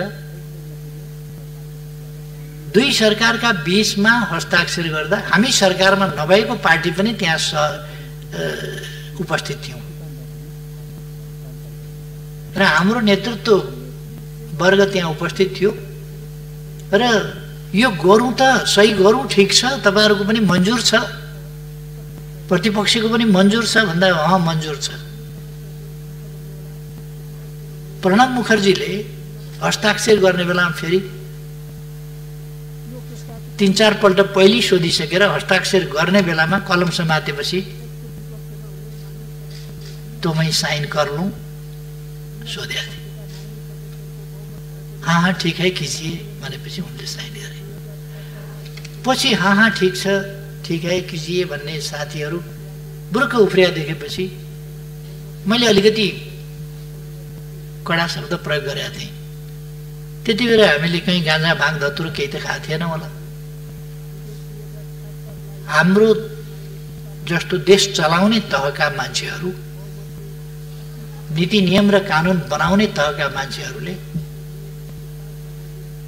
देशलाई सर्वोपरि राखेर विचार गर्न पर्दछ। फेरि पनि हरेक विषयमा पक्ष विपक्ष आरोप प्रत्यारोपको विषय होइन, हाम्रा भनाइहरू इतिहासमा दर्ज हुनेछन्। त्यसकारण अहिले संविधान जसरी सर्वसम्मत ढङ्गले संशोधन भएको छ, यो यस संसदको इतिहासको गौरवको कुरा हो, नेपाली हुनुको गौरवको कुरा हो, राष्ट्रियताको प्रश्नमा नेपालको एकताको गौरवको कुरा हो। त्यस्तै गौरवका विषय हुने गरी हाम्रा अभिव्यक्तिहरू पढेर, अध्ययन गरेर, हेरेर भोलि फरक नपर्ने गरी हाम्रा नाति नातिनीका पालासम्म फरक नपर्ने गरी, त्योभन्दा पछिसम्म पनि फरक नपर्ने गरी यी इतिहासमा हेरिने विषय बन्छन्। म मान्यजीहरूको ध्यान आकर्षण गर्न चाहन्छु, इतिहासमा हेरिने विषय बन्छन्। त्यसकारण हामीले संसदमा बोल्दा कहिले के कुरा बोलिराखेका हुन्छौँ। म स्मरण गराउन चाहन्छु, संसदका सबै अभिव्यक्तिहरू रेकर्डेड छन्। हिस्ट्रीले फेरि रेकर्ड उदिन्छ। अस्ति भर्खर मैले एउटा अनलाइनमा हेरेँ, 53 सालमा मैले कालापानीको सम्बन्धमा छलफल राखेको कुरो, फेरि त्यति बेला सार्वजनिक महत्त्वको प्रस्ताव पेश गरेको कुरो, सीमा सम्बन्धी विषयमा छलफल गरौँ भनेर राखेको प्रस्ताव अस्ति एउटाले निकालेछ। 53 सालको कुरो। मलाई धेरै गाली गर्न सकिन्छ, तर मेरो अभिव्यक्तिमा कहीँ कतै चुकेको कुरो कसैले निकालिदियो भने धन्यवाद दिन्छु। इतिहास खोज्न गए हुन्छ। 55 वर्ष भयो मैले राजनीति गरेको, यो 55 वर्षको इतिहास खोज्न गए हुन्छ। खोजेर एउटा शब्द कहीँ त्रुटिपूर्ण निकालिदिए हुन्छ। 48 सालदेखि म संसदमा छु। संसदमा बोलेका कुराहरूको त्रुटिपूर्ण भनाइ, देशहितको विरुद्धको भनाइ, जनताको हितको विरुद्धको भनाइ, सत्ता पक्षमा हुँदा होस् प्रतिपक्षमा हुँदा होस्, मैले प्रतिपक्षको हिसाबले सत्ताको आलोचना गर्नुपर्छ भनेर त्यसरी बोल्ने गरेका छैन। त्यसकारण म भन्छु कि त्यसरी निकालिदिनु भए हुन्छ, यदि कसैले सक्नुहुन्छ भने। त्यो सम्भव छैन। अस्ति कसले निकालेछ फेरि, यो 53 सालमा मेरो नेतृत्वमा एउटा आयोग बनेको थियो। त्यस आयोगले प्रतिवेदनै दिएको छ। त्यस प्रतिवेदनमा लिम्पियाधुराबाट निस्किएको काली नदी सिमाना हो। त्यसभन्दा पूर्वका उत्तरका पूर्वका लिम्पियाधुरा, लिपुलेक, कालापानी नेपालका भूभाग हुन् भन्ने कुरा त्यस प्रतिवेदनमा पनि लेखिएको रहेछ, जसमा मैले हस्ताक्षर गरेको छु। यो त 53 सालमा पनि लिम्पियाधुरादेखि भनेको रहेछ, आज मात्रै होइन। महाकाली सन्धिको समयमा पनि मेरो भनाइ कसलाई मन परेन र के भन्यो भन्ने कुरा होइन, लिखितै प्रमाण कसैले खोजेर निकालेछ। धन्यवाद छ। लिम्पियाधुरादेखिकै भूमि नेपालको हो भनेर त 53 सालमा नै मैले प्रतिवेदन बुझाएको रहेछु, हस्ताक्षर गरेको रहेछु। त्यसकारण मेरो आग्रह छ, हाम्रा बहसहरू तदनुसारकै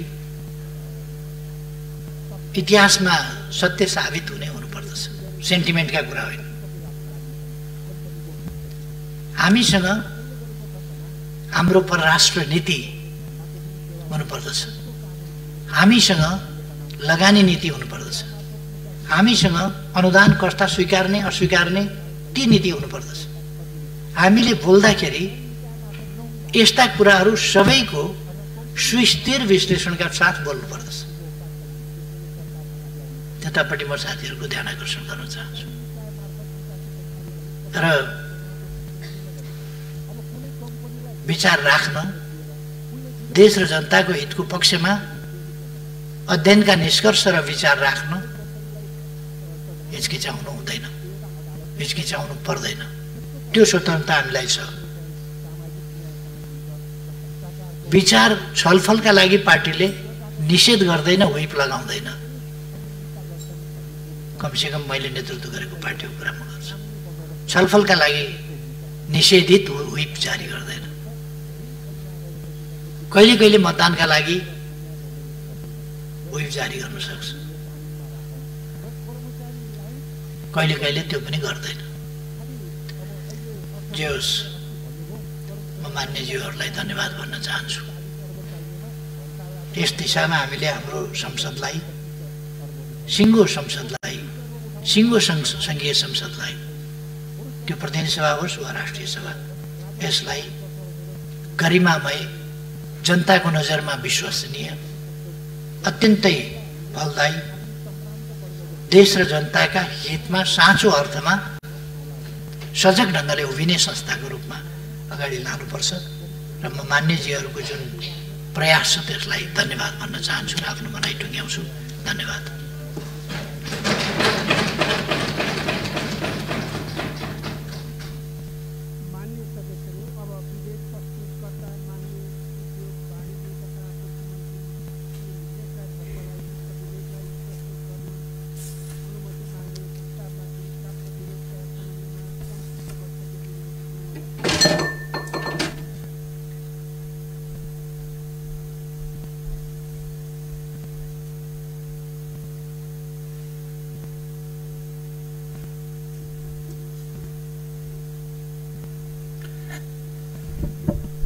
माननीय सदस्यहरू, राष्ट्रिय योजना आयोग, प्रधानमन्त्री तथा मन्त्री परिषदको कार्यालय, उपराष्ट्रपतिको कार्यालय र राष्ट्रपतिको कार्यालय सम्बन्धी विनियोजन शीर्षकमाथिको छलफल यही समाप्त हुन्छ। माननीय सदस्यहरू, विनियोजन विधेयक 2077 माथिको विभिन्न शीर्षकहरू माथिको दफावार छलफल यही समाप्त हुन्छ।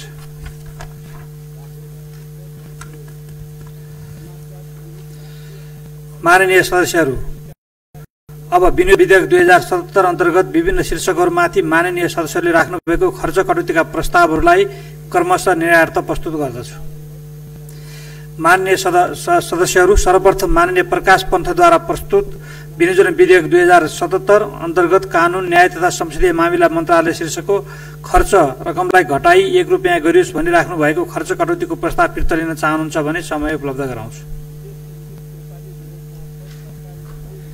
सम्माननीय अध्यक्ष महोदय, अब मैले राखेको प्रस्ताव उप चाहिँ अब खासै त्यस्तो प्राथमिकता फोकसहरू नभएको हुनाले मैले फिर्ता लिन चाहन्न।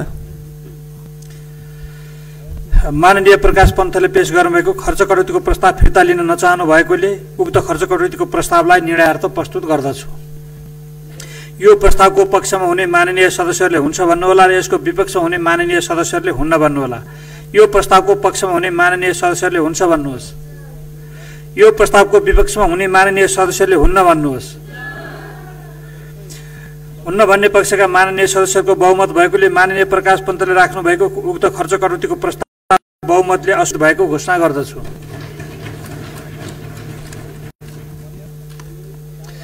माननीय सदस्यहरू, अब म माननीय तारादेवी भट्टद्वारा प्रस्तुत विनियोजन विधेयक 2077 अन्तर्गत महिला बालबालिका तथा ज्येष्ठ नागरिक मन्त्रालय शीर्षकको खर्च रकममा 100 रुपियाँ घटाइयोस् भनी राख्नु भएको खर्च कटौतीको प्रस्ताव फिर्ता लिन चाहनुहुन्छ भने समय उपलब्ध गराउँछु।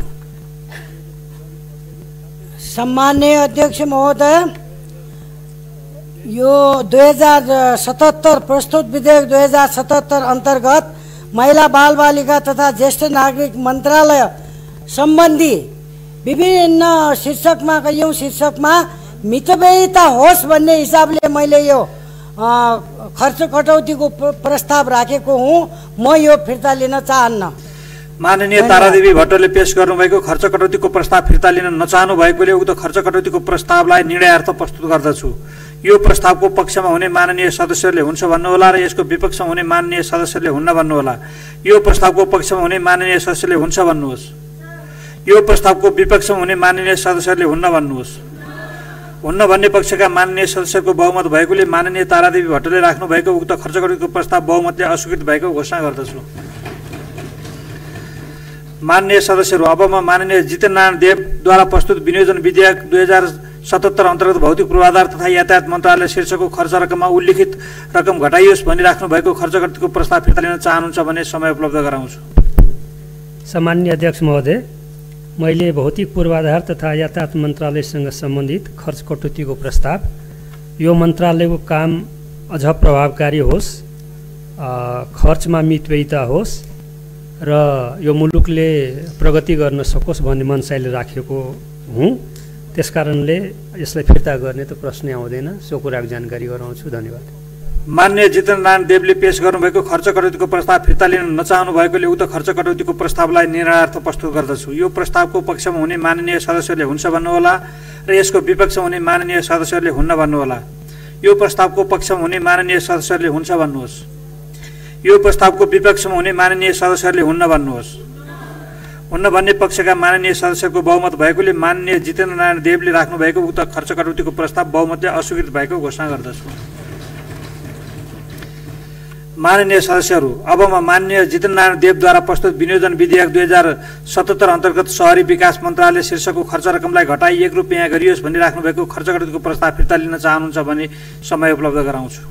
सम्माननीय अध्यक्ष महोदय, मैले यो शहरी विकास मन्त्रालय अन्तर्गत खर्च कटौतीको प्रस्ताव त्यो अहिलेको वर्तमान आर्थिक सङ्कटको सन्दर्भमा त्यो मन्त्रालयले आफ्नो खर्चहरूलाई मितव्ययिताको सिद्धान्त अनुसार अवलम्बन गरोस् भन्ने मनसायले राखेको हुनाले फिर्ता गर्न नचाहेको कुरा अवगत गराउँछु। माननीय जितेन्द्रनारायण देवले पेश गर्नुभएको खर्च कटौतीको प्रस्ताव फिर्ता लिन नचाहनु भएकोले उक्त खर्च कटौतीको प्रस्तावलाई निर्णयार्थ प्रस्तुत गर्दछु। यो प्रस्तावको पक्षमा हुने माननीय सदस्यहरूले हुन्छ भन्नुहोला र यसको विपक्षमा हुने माननीय सदस्यहरूले हुन्न भन्नुहोला। यो प्रस्तावको पक्षमा हुने माननीय सदस्यहरूले हुन्छ भन्नुहोस्। यो प्रस्तावको विपक्षमा हुने माननीय सदस्यले हुन्न भन्नुहोस्। हुन्न भन्ने पक्षका माननीय सदस्यको बहुमत भएकोले माननीय जितेन्द्रनारायण देवले राख्नु भएको उक्त खर्च कटौतीको प्रस्ताव बहुमतले अस्वीकृत भएको घोषणा गर्दछु। माननीय सदस्यहरू, अब म माननीय प्रकाश पन्तद्वारा प्रस्तुत विनियोजन विधेयक 2077 अन्तर्गत खानेपानी मन्त्रालय शीर्षकको खर्च रकममा 1 रुपियाँ घटाइयोस् भनी राख्नु भएको 100 रुपियाँ घटाइयोस् भनी राख्नु भएको खर्च कटौतीको प्रस्ताव फिर्ता लिन चाहनुहुन्छ भने समय उपलब्ध गराउँछु। सम्माननीय अध्यक्ष महोदय, यो खानेपानी मन्त्रालय अन्तर्गतको खर्च कटौतीको प्रस्ताव फिर्ता लिँदिन। माननीय प्रकाश पन्तले पेश गर्नुभएको खर्च कटौतीको प्रस्ताव फिर्ता लिन नचाहनु भएकोले उक्त खर्च कटौतीको प्रस्तावलाई निर्णयार्थ प्रस्तुत गर्दछु।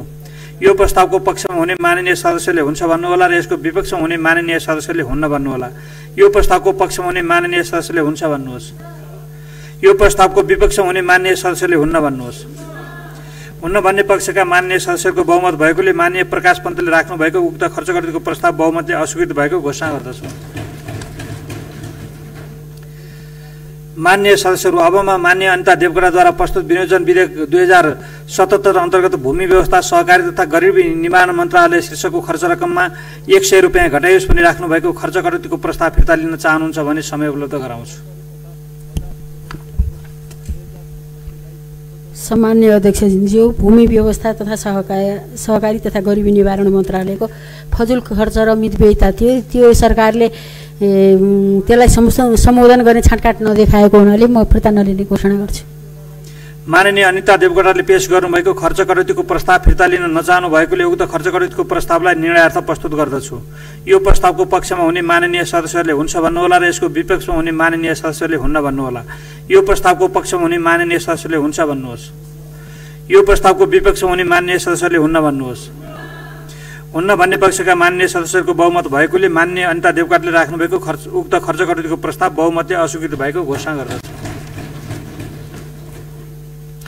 माननीय सदस्यहरू, अबमा माननीय प्रकाश पन्तद्वारा प्रस्तुत विनियोजन विधेयक 2077 अन्तर्गत युवा तथा खेलकुद मन्त्रालय शीर्षकको खर्च रकममा 100 रुपियाँ घटाइयोस् भनी राख्नु भएको खर्च कटौतीको प्रस्ताव फिर्ता लिन चाहनुहुन्छ भने समय उपलब्ध गराउँछु।